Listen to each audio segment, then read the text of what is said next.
Y'all get ready? Yes, you get ready.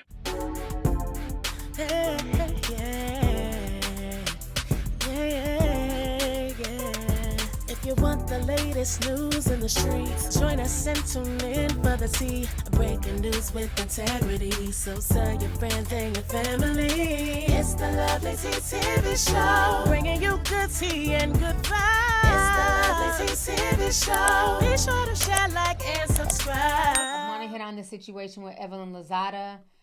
Once again, all these celebrities starting podcasts. So she started a podcast with her daughter, Shanice. And then she also did an interview with the Shade Room to talk about, because we all know her daughter, Shanice, had a baby recently with the game. And Tiffany Cambridge, who is the game's baby mama, a lot of people said that, you know, the situation does not look right because Shanice has been around the game since she was young. And Tiffany was Evelyn's friend. And so a lot of people have been calling that out. So Evelyn is finally addressing that situation. Then on her podcast, she also goes on to talk about colorism. So let's watch where she clears the air about Tiffany and her daughter, which I'm not buying, but let's watch it. You to readdress some of it. All right, well, let's talk about it. Oh my God, are you going to bring Tiffany up? Yes. Poor Tiffany. I'm sorry. I feel like she must be. Listen, I'll tell you this. I got follow-ups. Okay. Me and Tiffany don't have a dog in this fight. Okay. You know what I mean? Yes. I'm like, I'm in this situation by default. Because people think that you and Tiffany were really close friends and that Shanice was around. Tiffany and the game, we'll call him the game so people are familiar. I know y'all be calling him Jay. Jay Sion. So people think that, you know, Shanice was 12 years old sitting on his lap. And that you and Tiffany were friends, and then now your daughter is dating him. Yeah. Or has a child by him. So that is not true. No, it is not true. It's literally like a lie that took a world of its own. Like, people say anything. It's not true. I think, you know, the photo of my baby shower, people will find anything. And she was at my baby shower. There were a lot of people at my baby shower. The feeling is, well, you must be close enough to invite someone to your baby shower. But people also don't understand industry. Okay. Right? You got to think about, we're all on VH1. Yes. When the first time I met Tiffany and Jay, they were filming their reality show. Me and Chad pulled up and we filmed the scene on their show because we had a show on VH1. I haven't watched that show, but I know people always reference their reality show and say that you guys were on the show and you were calling Shanice their niece. Yeah. So I don't know. I don't know. I gotta find the clip and see if that's a thing. But people are saying that you guys were calling her, or Tiffany was calling her niece. So is that just showbiz? I did see that, but I'm like, I don't. Shanice never filmed that show. Okay.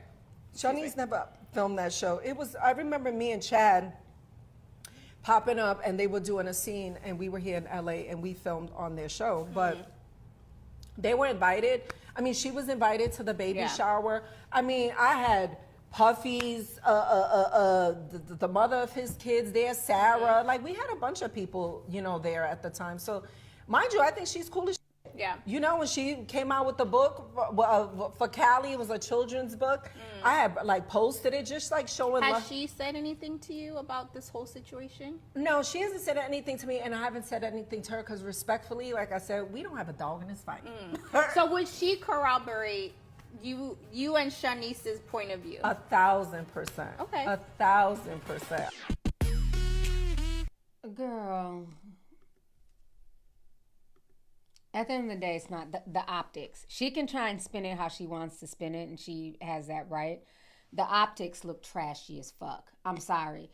But if I had a young daughter, and this was years ago, and I'm pregnant, and I'm having a baby shower, and the mother of his then child is there at my baby shower, you were even on the show with the game and Tiffany at that time. Now, I haven't seen the clip of the whole niece conversation. I haven't seen that clip. In the Shade Room, they could have did their due diligence and found the clip and then inserted it, but whatever. The optics just look trashy. Because, again, it makes people... The reason why it's able to grow legs is because you have this woman there at your baby shower. Baby showers are personal. You can say it's industry or not, but you're not going to just invite anyone to your baby shower. There has to be some type of relationship there. So the fact that she's there with the game and then you fast forward 10 years later, Shanice is also pregnant by the game and having the game's baby, that's just strange. That just does not look right. And again, Shanice is grown. It's not like she's 20, 21. She's a grown woman, so she can do what she wants to do. But people have the right to side-eye the whole situation. Then to say that, oh, we haven't talked to Tiffany, we have no dog in this fight. Tiffany's children are now related to your grandchild. What are you talking about? That doesn't make any sense. Her kids are your grandchild's brother and sister. So the whole situation is just really weird. Again, that's just that weird ass industry shit. I wouldn't even be surprised if at one point in time the game tried to holler at Evelyn, but then got with the dot. You just never know, because that's how the industry is.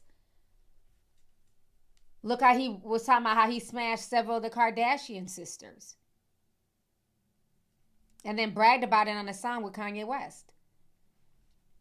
So I just think the whole situation is just gross. It's weird. Again, she's grown. She can do what she wants to do. But the optics just look weird. It just does. But the baby's beautiful, They have a beautiful baby. They won't stop talking about the baby's big blue eyes. So I guess that makes up for all the weird shit.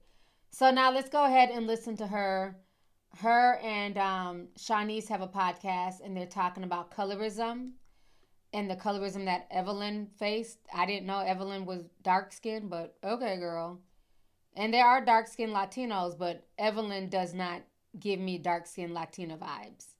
I don't know. It's just weird. I just feel like at this point in time, she never had these conversations before. So I find it very interesting that, now all of a sudden there's all these colorism conversations after all the drama with OG on Basketball Wives.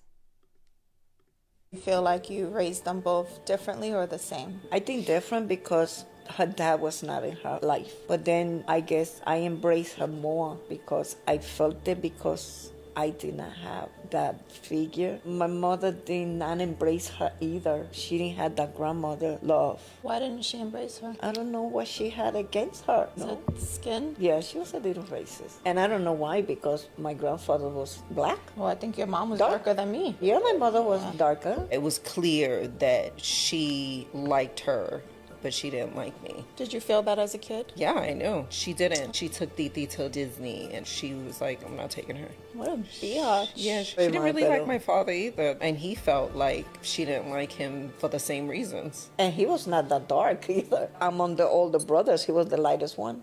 You have 2 daughters. Do you feel like you raised them both differently or the same? Okay. All right. Let me come back on the damn screen, child. Okay.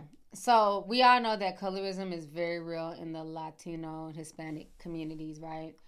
Hell, it's real in Black communities, African, Caribbeans, and stuff like that. But there's also a such thing as featureism as well. And Evelyn definitely has, as far as her nose, more of a black nose. And I think that might have played a part in it, on top of the supposed colorism. She has more black features. Like, if you look at Shanice's nose, it's more pointy. The grandmother's nose is more pointy. So I think that's part of it, too, is that she had more black features. She has more like her nose is more shaped like mine than it is Shanice's. But my issue with all of these new talking points, because I feel like a lot of this stuff is now, it's just topics for a podcast.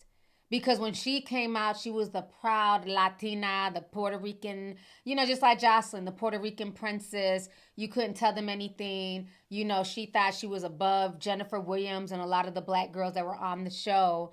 And then, once colorism started becoming more talked about mainstream, now it's I'm Afro-Latina. Well, when did this appear? Because you never claimed to be Afro-Latina before all the drama that went down with OG. And she has a very brown-skinned son, because her son is by the guy who used to manage Meg Thee Stallion. I see his face in my head. I can't think of his name. Baseball player. So her son is a lot browner, like the dad. But I'm still not buying that. I think she might have went through some colorism if she had like a real colorist grandmother. But again, why is all this now just being discussed? And it's just, to me, I just look at it like it's just being discussed as like a topic. it's not like you guys are really trying to change anything or change conversations because, yeah, Carl Crawford. Thank you. I don't know why I couldn't think of his name. Carl Crawford. That's such a mouthful for me. But yeah, it's like, just like, well, it's easy to say that Jocelyn loves her blackness, but let's keep it real. She wasn't bragging about her blackness until she had a child who looks fully black. Her daughter, nobody outside of her daughter speaking Spanish, you're not going to look at her daughter, and her daughter's beautiful and she's a great mom. Nobody's going to look at Bonnie Bella and think that that's a Latina child. Bonnie Bella looks straight black. So I feel like that's when she really started embracing her blackness, because remember when she first got on Love and Hip Hop, she thought she was way better than Mimi. Mimi was a maid. I'm a Puerto Rican princess. You know, I speak Spanish. She was really playing that up, even though Jocelyn herself also has more black features. Jocelyn herself looks more Afro-Latina. But there was definitely on reality TV, especially back then, a hierarchy. And all the girls who were Latina or looked more Latina, they definitely thought they were better than the girls who were full black. So it's a lot easier to embrace it now because her daughter did not come out with those Latina features. If her daughter looked more Latina, would she still have that same disposition? I don't know. Because it runs really deep in Hispanic and Latino communities. You know, like I said, there's even a saying, and I forget how to say it in Spanish, but it translates to advance the race. Meaning you always date lighter. You always go lighter. You don't date darker. So I find it very interesting that these are conversations that Evelyn is having, because Evelyn always considered herself a lot better than the black women that were on Basketball Wives. And that was just the truth of the matter. Even her being upset that Ocho Cinco would have the nerve to date an OG. And I still remember OG saying, Ocho wanted me. And that pissed her off. It like made her so mad. And you know, this is a real thing. It's just like, I don't know. It's just sad that that's people's mentalities. But you have people who love it. You know, they want to be up here and look down on black women until they face that, until they're going through that. And I still feel like there's still some of that colorism, because even when she posts about the grandbaby, it's always about his eyes. Oh, the blue-eyed baby, my blue-eyed grandbaby. He's a beautiful boy, don't get me wrong, beautiful. But everything is about his eye color. Just like with the game. Whenever he talks about the little boy, let me show you some pictures. He's adorable. But the first thing they reference is that child's eyes. So she doesn't understand that colorism is still really strong with her as well. Funny how life works. Love you so much, Blaze. I don't know. She wrote in one of the posts. But yeah, he's adorable. Yeah, here it is. This little blue-eyed angel made me a grandmother. I'm forever grateful. You brought so much joy. I mean, we clearly see he's blue-eyed, but it's just like, you know, people always focus on like these little things. So I don't know. I just find that very interesting. But yeah, he's a adorable little baby. He really is. See, yeah, this is the one here. She says it here. Pretty eyes. It's like, okay, girl. So, again, some things unfortunately never change. You know, he'd be adorable if he had brown eyes, blue eyes, green eyes. He's just a beautiful baby overall. He's adorable. You know, one thing the game does, he makes some cute kids, because all his kids are really cute. But yeah, and hopefully with these conversations, that it will change people's mentalities, and because there are real Afro-Latinas who really got it bad.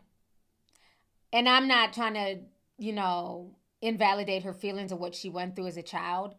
But to me, there are really dark-skinned Afro-Latinas who had to sit around their family members, or not even that. Let's just say they're getting on the city bus in the Bronx, and, people are talking shit about them until they turn around and they start speaking Spanish. Like, oh, okay, you thought you could talk shit about me? Bitch, I'm Dominican too. Bitch, I'm Puerto Rican too. I know everything that you were saying about me.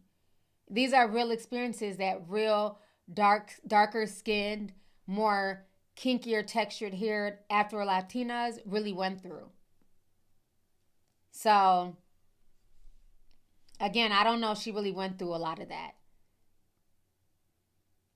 I think maybe her features, because of her nose, might have been a turnoff to the grandmother. But as far as like her hair texture, her skin tone, I don't see her having the same experience as a Amara La Negra, like somebody said in the chat. I don't see her having that same experience as an Amara. But again, everybody, you know, we're in the victim Olympics. You want the latest news in the streets? Join us and tune in for the tea. Breaking news with integrity. So tell your friends and your family. It's the Lovelyti TV show, bringing you good tea and good vibes. It's the Lovelyti TV show. Be sure to share, like, and subscribe.